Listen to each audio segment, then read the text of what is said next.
여러분, 러시아는 왜 우크라이나를 압박하나 이런 주제로 좀 얘기를 하겠습니다. 질문에 나와서 러시아는 여러분 지정학적으로 매우 취약한 나라입니다. 매우 취약한 나라예요. 이거는 러시아란 나라를 여러분 지도를 좀 보면은 금방 느낌이 와요. 이거 지도를 잠깐 볼까요?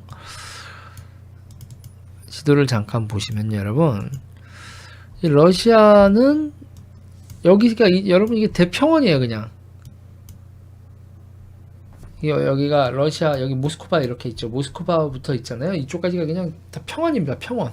뭐 산이고 뭐 강도 없죠. 여러분 지금 강도 큰 게 없고 그냥 여기서부터 쭉 전차 타고 직진을 하면요, 여기 모스크바하고 이게 그냥 뻥 뚫려 있는 거예요. 그래서 러시아는 지정학적으로 보면 산맥도 없고 강도 없고, 그래서 방어하기가 쉽지 않은 나라입니다. 아니 러시아가 그렇게 센 나라가 침략을 당하겠어? 라고 생각을 하겠지만, 여러분 러시아는 여러분 역사적으로 두 번의 악몽이 있습니다. 나폴레옹과 히틀러의 침략이죠.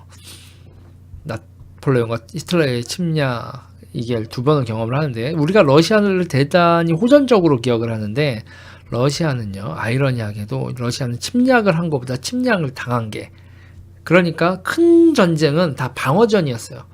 러시아가 침략한 건 여러분 뭐 핀란드나 이렇게 해서 좀 조그만 나라랑 싸우는 그런 건데, 러시아는 큰 전쟁은 여러분 다 방어전이에요. 러시아가 유럽의 센 나라를 야 맞짱 뜨자 해가지고 뭐 스웨덴하고 옛날에 포토르 대제 뭐 이런 건 있지만, 이 근대로 넘어오면서 그게 없어요. 다 방어전이에요. 대규모 사륙전은 다 방어전이었습니다. 그랬어요. 그러니까 러시아 남성이 한 5분의 1 이상은 죽는 그런 전쟁을 겪죠. 그래서 러시아는요, 생존을 위해 완충지대를 둬야 된다는 의식이 정말 강합니다. 그 완충지대가 이제 보통 발트 3국, 동구권, 우크라이나, 카자흐스탄 이런 곳인데, 소련은 러시아를 한 겹으로 둘러싼 형태였어요. 옛날에 소비에트 연방공화국은 결국 소련이 전쟁을 겪으면서 그러니까 러시아가 소련이 이게 확대된 거죠. 소비에트가 확장되면서 이제 소련, 이게 말이 연합이고 동맹이지 러시아가 국경에 완충지대를 확보한 거, 그런 거란 말이에요. 러시아는 이렇게 강변합니다. 2차 대전에서 가장 치열하게 싸운 국가가 승전국 중 어디냐? 어디긴 어디예요. 러시아지요. 가장 인명 피해를 많이 받고 가장 많은 파괴를 당했죠. 미국은 본토 공격당하지 않았잖아요. 그리고 2차 세계대전 때 대부분의 승전국들이 소련이 오지고 지리게 싸운 거 인정을 했죠. 그래, 니네가 진짜 사람도 많이 죽고 러시아 진짜 잘했다, 훌륭하다. 레닌그라드 공방전 뭐 이런 거, 요번에 우리나라도 그 대선 가운데서 레닌그라드 공방전 얘기 나왔었죠. 그래서 여러분, 소련은 소비에트 연방의 수많은 국가를 편입할 수 있었고, 그리고 동구권도 위성국가로 삼을 수가 있었죠.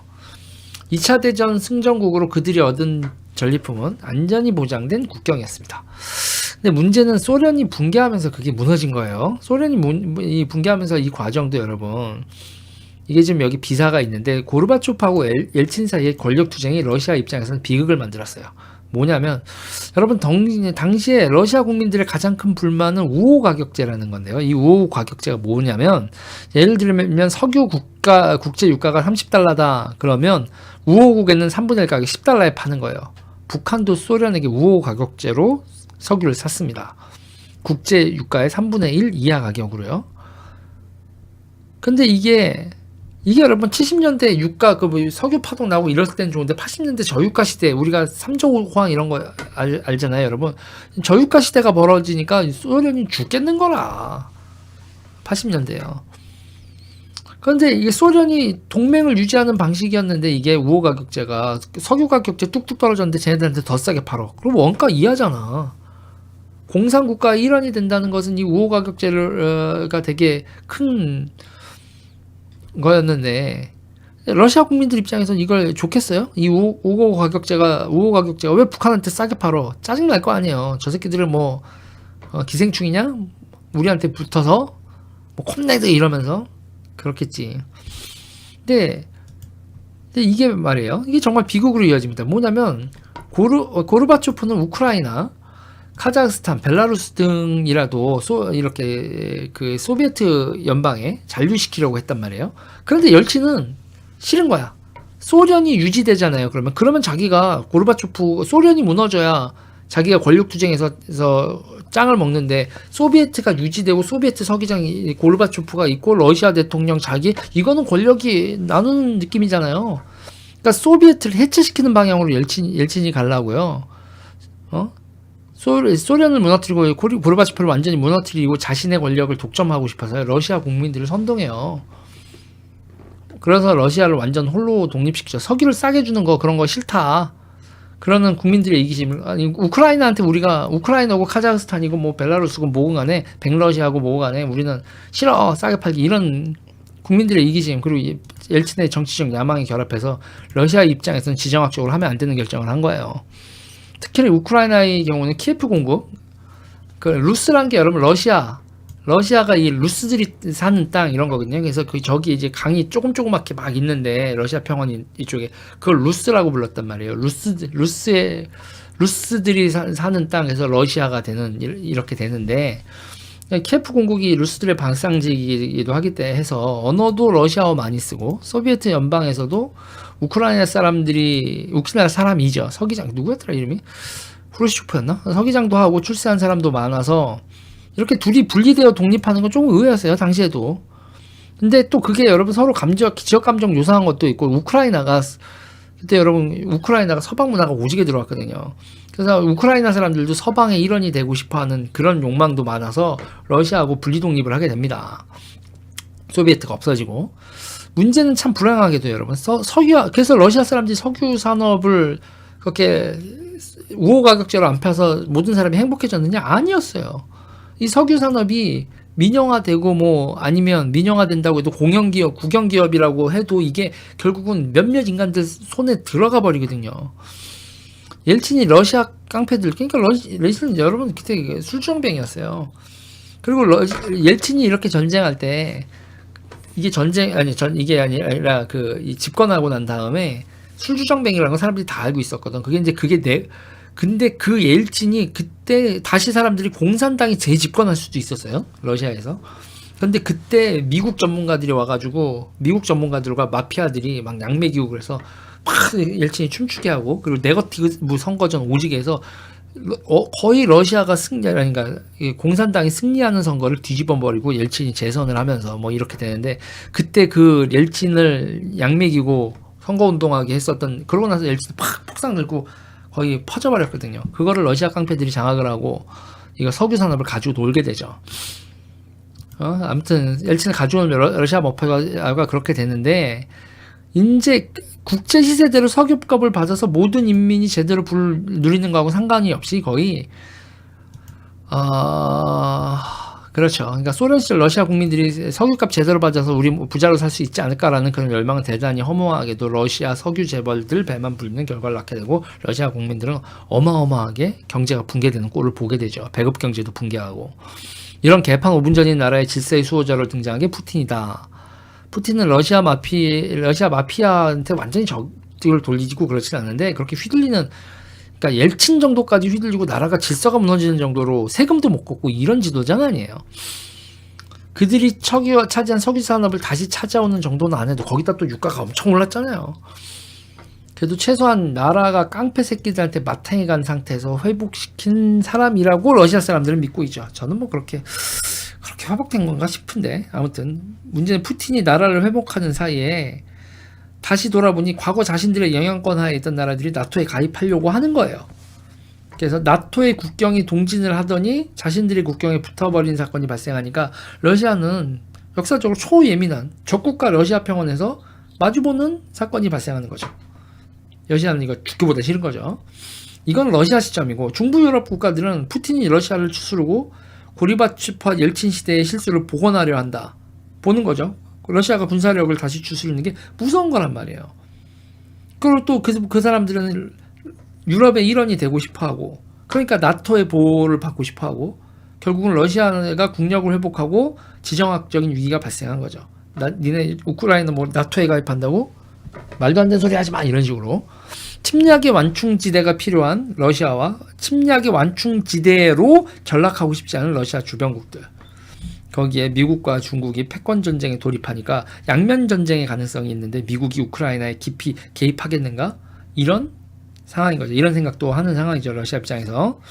근데 이 상황에서 미국도 주변국들에게 엄청, 그러니까 주변국, 그러니까 동맹국들이죠. 주변국 잘못 썼네요. 동맹국, 유럽 동맹국들에게, 야, 러시아는 유럽 니들이 좀 알아서 해결해. 니넨 잘 사는 나라들이 군비 상태가 이게 뭐냐? 군인도 없고 상비군도 없냐? 니네는 군인도 좀 뽑고 무기도 좀 만들고, 니네 뭐냐? 러시아한테, 니네가 러시아하고 돈을 얼마를 더 버는데 그냥 러시아가 쓸면 쓸리는 상황으로 언제까지 우리한테 이걸 의존할래? 이렇게 되는 거예요. 국방비도 좀 써라, 이 얌체들아.